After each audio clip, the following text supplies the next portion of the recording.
or Susan. Very good. Well, good morning, everyone. Thanks for joining us. We are very excited today to introduce our tax relief plan for Minnesotans. This has been a priority for us right through the election. We know that when we got our February forecast that state government is projected to collect almost $2 billion, too much money from Minnesotans over the next 2 years. So our priority is to take a stark turn from the last 2 years of spending every dime that they can get their hands on and really prioritize Minnesotans. So our plan will put the majority of that money right back into the family budgets of Minnesotans. As we rolled out our budget targets, we said numerous times that our priority and our overarching theme of our budget was to make sure that state government spending didn't grow faster than Minnesota family budgets. And we think that this is a principle that Minnesotans agree with. What we're showing in our budget is that we can invest in priorities like education and roads and bridges. We can put money in our rainy day fund, and we still can provide significant tax relief to Minnesotans that will help them and their families and help grow Minnesota's economy. At this time, I'd like to introduce Majority Leader Pepin. Well, our priority for this tax package is very clear. It's middle-class families of Minnesota. We've created a new Minnesota personal or dependent tax exemption that could save a middle-class family of four more than $500 over the next 2 years. We've also directed dollars towards families of children of K-12 through high school seniors through expanded education deductions. And then for the next step, we're allowing families saving for higher education cost to deduct their contributions. And Representative Drazkowski, Chair Drazkowski from the House Property Tax and Local Government Division will describe more. We traveled to a dozen communities across Minnesota and heard from over 500 Minnesotans in those dozen communities, listening to them about their concerns around Minnesota's high property taxes. We repeatedly heard about the unbearable property taxes being placed upon farmers and small business owners. The legislation before us today lowers the property tax burden on rural landowners. It brings fairness in the area of school construction levies to farmers. Instead of them being in a position where they're paying 10 to 1 as much as their city cousins, it brings it to 5 to 1. It helps ensure that our state's farmers can pass on the farm to the next generation. We heard that overwhelmingly at the stops along the way in the rural areas that we did go to. It phases out the statewide general property tax to help our state's struggling small businesses survive and hopefully thrive. We heard from small business owners, whether they're cafe owners or convenience store owners or bait shop owners or whatever we heard as we went to the different towns that we went to. We heard about fatigue among the small business owners about the property taxes they were paying. This bill helps restore opportunity. It encourages economic growth and starts to bring an increase in the family median incomes that we've been seeing struggle here in the state of Minnesota. Next, I'd like to introduce Don Niemi, who is an Aiken County Commissioner. The state general tax is very devastating to small town, outstate Minnesota. Seasonal trade is the rule out there. For 5 months of the year, 50% of the business goes down during the fall and winter months. The state general tax in Aiken County, for example, increases the actual real estate tax 25 to 40%. I've got an example here of a small rural cafe. They paid $12,242 in property tax. Of that, $4,281 is the state general tax. That's over 400 meals this lady has to make to pay just the state general tax. In recent years, the town of Aiken has seen a bakery, very popular to the people that come up there, close, a hardware store close, and an appliance store close. This is happening across outstate Minnesota and many of our small towns. So repeal of this state property tax would go a long way in helping these people keep the lights on.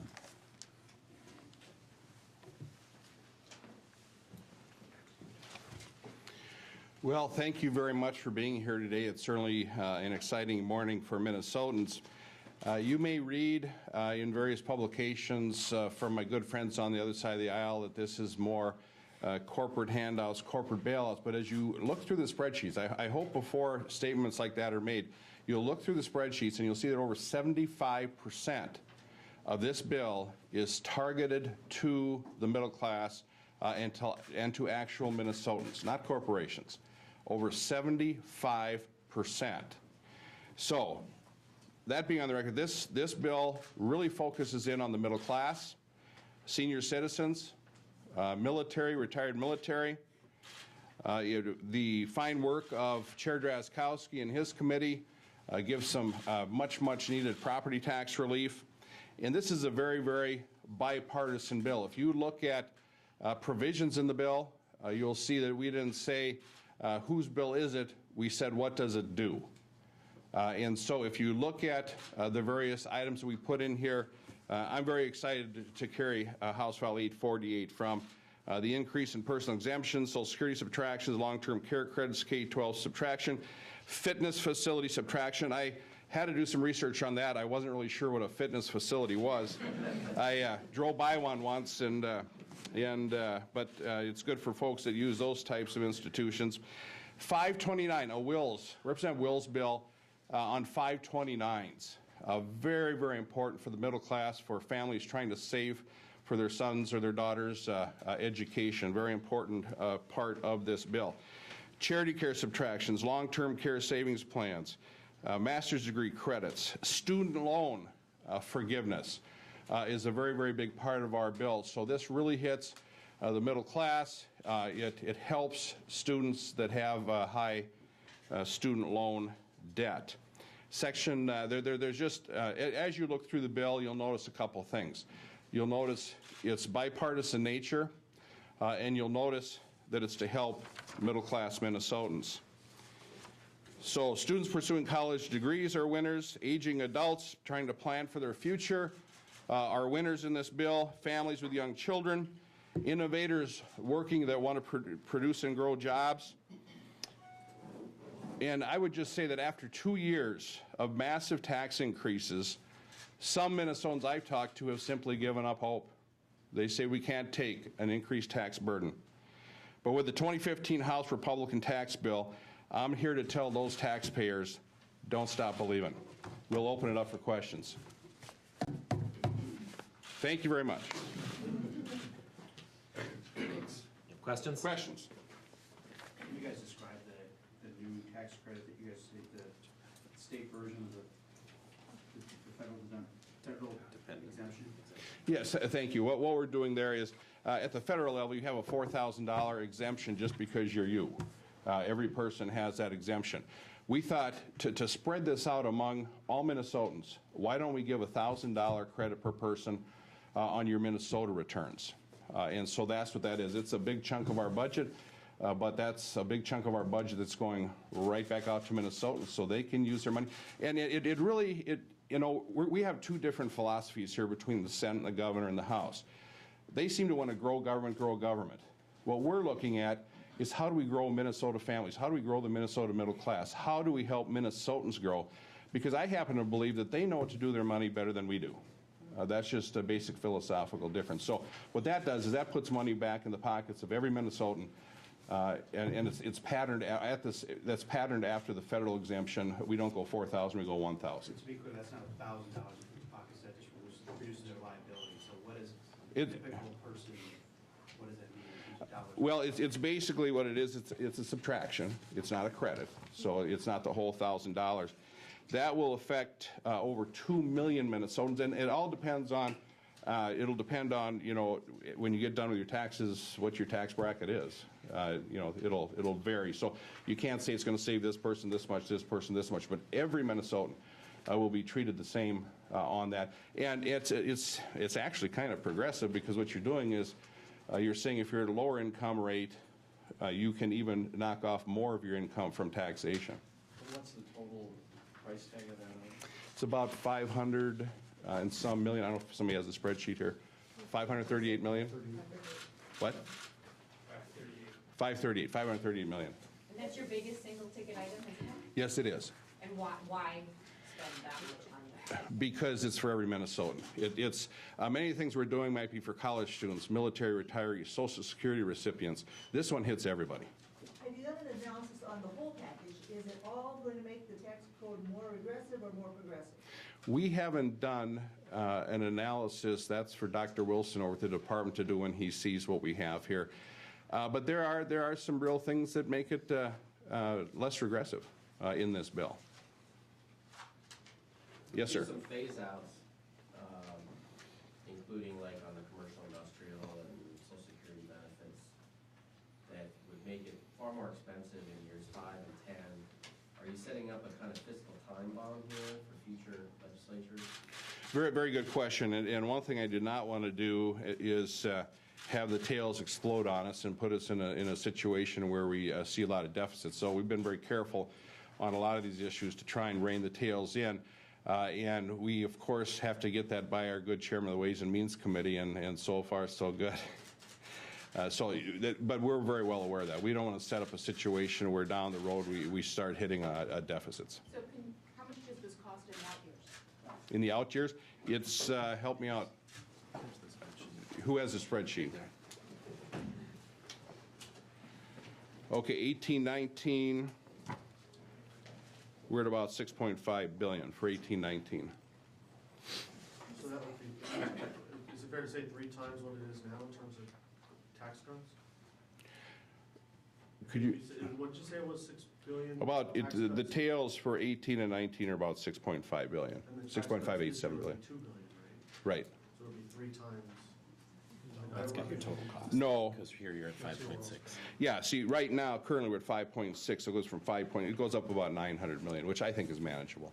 And can you guarantee this won't turn into what happened, you know, you were around to the Ventura years, big tax cuts followed by big deficits? Can you guarantee that won't happen? No, no. But what I can guarantee is that if you let Minnesotans use more of their money, and they have that money go through the economy 7 times, you may argue that that we should actually receive more. But now, if we go into a big national recession, you know, all bets are off. But the basic philosophy of this bill is Minnesotans know to do their money better than state government does. Something else we do in the bills, unlike the governor's proposal, we put $100 million in the reserves to hopefully kind of soften that possible blow down the road. You know, who knows what the economy is going to do? If the economy goes up, this bill is wonderful. We're all a bunch of geniuses. If the economy goes down on us, we're still geniuses, but the numbers don't look as good. Are all the tax cuts in here permanent, or is there any kind of one-time drawdown? What I tried to do in this tax bill is I tried to, as someone mentioned over here, kind of phasing things in, because some of these things cost too much. If you just do the whole CI right today, it's what, Chair Dress, costs you 1.7 billion? 1.7 billion. So the way that we designed this bill is to get several things going, not taxing military pensions, not taxing Social Security benefits, and so on. So rather than doing 1 or 2 big things, I wanted to get a lot of really good things started, and that's what we did here. Chair Davids, did you consider just doing an income tax rate reduction, like some Senate Republicans have proposed doing, or why did you decide not to go that route? I wanted to bring as many folks into some tax relief as I possibly could, and any time that you start messing with percentages of rates, you actually get into some problems with not being very progressive, quite regressive actually, because even if you cut the lowest rate, it benefits the higher income folks the most. And so that's an approach. You know, we wanted to have a lot of our relief go through the credit, not the credit, I'm sorry, the exemption. Go through the exemption. So we didn't get into specific rates. That's not the approach we're taking. So does this mean you're no longer going to go after those rate increases that Governor Dayton put into law on the upper income? Have you given up on that? Well, don't stop believing. We're a long ways from being done with this thing. The reason that I didn't go after the 4th tier, and maybe I'm wrong on this, the reason I didn't go after that's a premier position that the governor got passed in 2013. Okay, that's his top piece of legislation. If I had gone after that, what kind of credibility do I have that I really want to get a bill signed? Members of the press, I want to get a bill signed. I want to get a bill signed. And I don't think you start off by going after one of the governor's prime positions that he's had. I don't think that would have been in good faith. I think there's some things. In fact, if you look at the spreadsheet and then you match up with what the governor's proposal was, you'll see there's a lot of things in there. We didn't talk about child dependent care credit for the middle class. We didn't talk about. We took provisions out of the governor's proposal that we thought were credible. They're in the bill. Some issues with Wisconsin and child care credits going across state lines, some things there, some estate tax issues we put in the bill for the governor to clean up a few things there. So, you know, but again, it boils down to the basic philosophy. What do you want? Do you want bigger government, or do you want the people of the state of Minnesota just to make the decision on how they spend their money? But you've only included a portion of the governor's child care tax credit. How does that help? I think it helps a lot. And I think if you can talk to Commissioner Bowerly or the governor himself, they just wanted to see that there was a position in the House that was in there. And I don't know where the Senate's coming from there. They may not have it. I don't know that. But as far as the $104 million that the governor was looking at, that goes up to where it's phased out at $124,000 of income. So you have to ask the question, someone making $124,000 of income a household, do they need a child care credit? Kind of hard to justify that one. So I think the governor I like the idea the governor had, but I think he used a little bit high on his numbers. So by having a strong placeholder in there, it says that we're serious about the governor's provisions on child care credits. And that's, again, another issue that really helps the middle class. Mr. Chairman, your second biggest dollar amount on here is phasing out the statewide general property tax, basically business taxes. Explain to folks why that is your number 2 priority after helping middle class Minnesota. I'm going to refer that to Chair Drazkowski. That's in the division report. Thank you. You know what, the approach that we took on that affects, we started, and Representative Hertaus is here, it was patterned after his bill. And what we do is we repeal the first $500,000 of value of every business throughout the state, including from Ada to La Crescent to Laverne to Cook. And so that's the approach that we took there. And maybe, you know, I think Don really covered it the best. As we went out and talked to folks, this was one of the top 3 things that we heard at every location was the people who came out. Many of them were small business owners saying, we are struggling.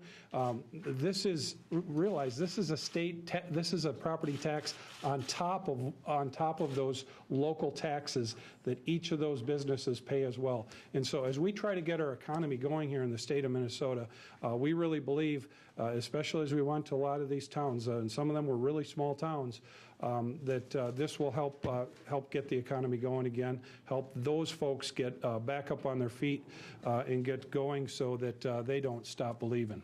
If you means test the child care credit, why not means test or keep it to small businesses rather than all businesses?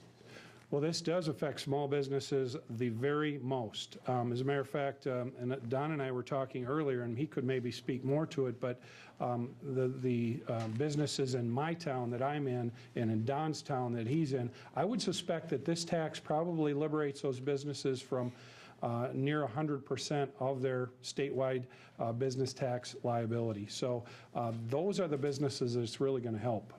The huge corporations that you know, the skyscraper in Minneapolis is not even going to see or feel this on their radar. It's the small businesses throughout Minnesota that this is going to significantly help. Seasonal rec also being phased out?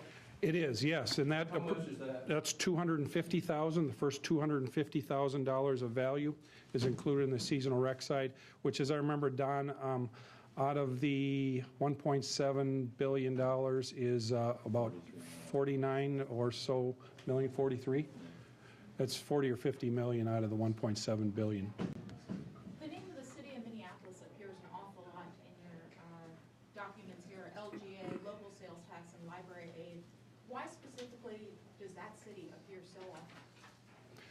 Well, you know, if you go back to the library aid, I guess that's probably because that was added 2 years ago, I think at the surprise of many, and as we look at priorities in the budget, realize that that wasn't one that we look forward as a priority. I think that's probably it.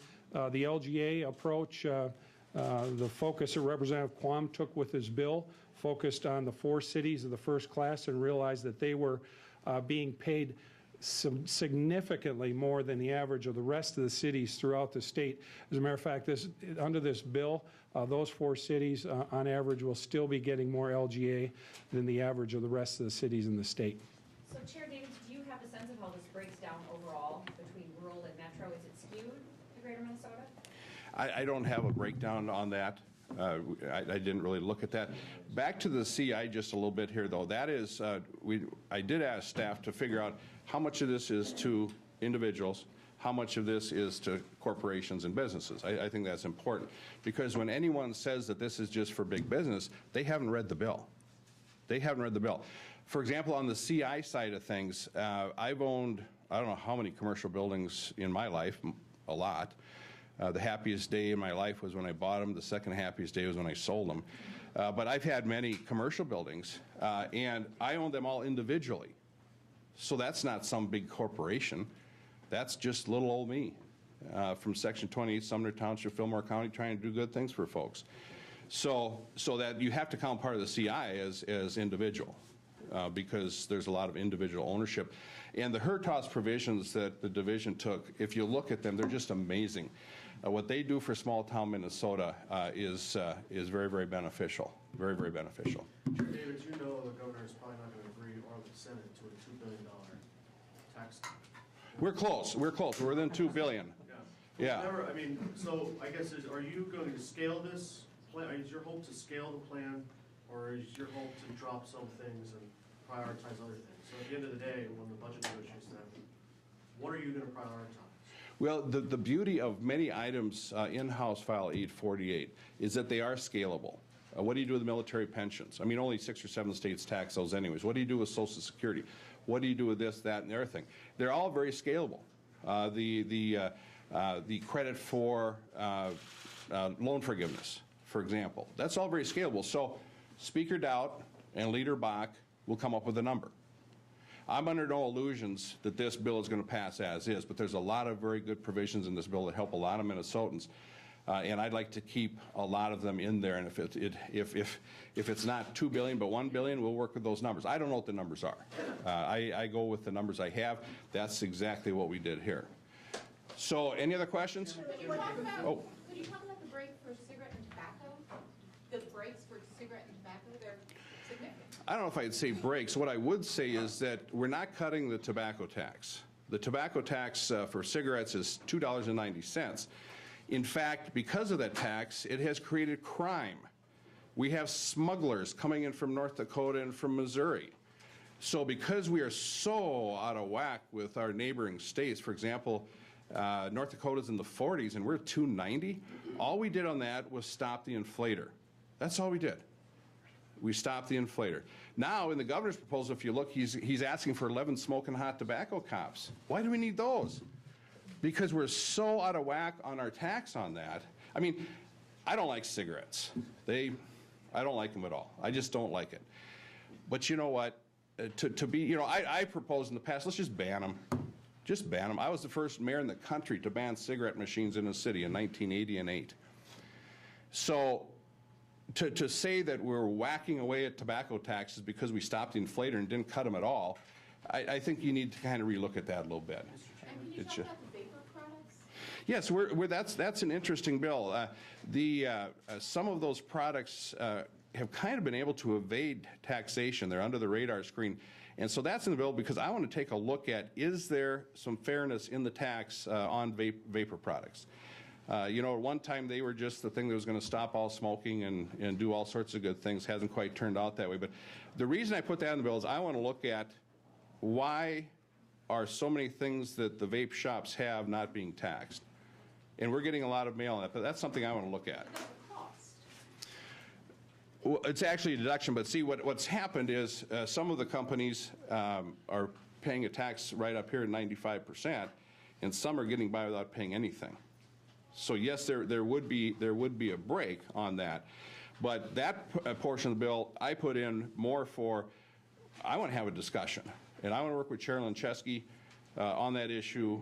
She's worked on it in the past, and I think the way the law is written, a few things kind of got on the radar screen that I want to bring out in the open. Mr. Chairman, Yes, sir. There's a bunch of exemptions on sales tax in here for certain building projects. Would any of them allow the soccer folks in Minneapolis to latch on? Well, technically,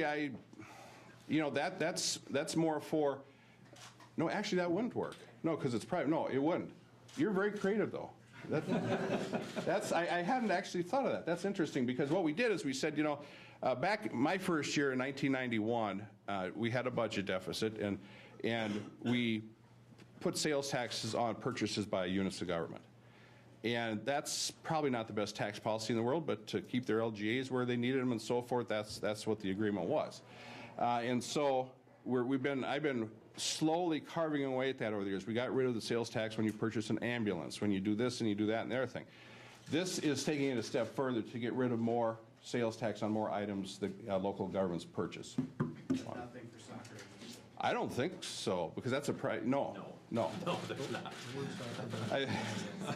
We're a little, I can answer that. There's not. So with that, more questions or?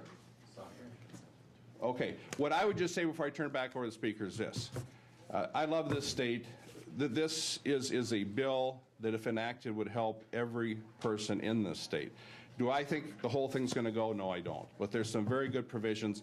I want to thank the Republicans and the Democrats on the tax committee. I want to thank Chair Drazkowski, Representative Hertaus for their tremendous work on the property tax division.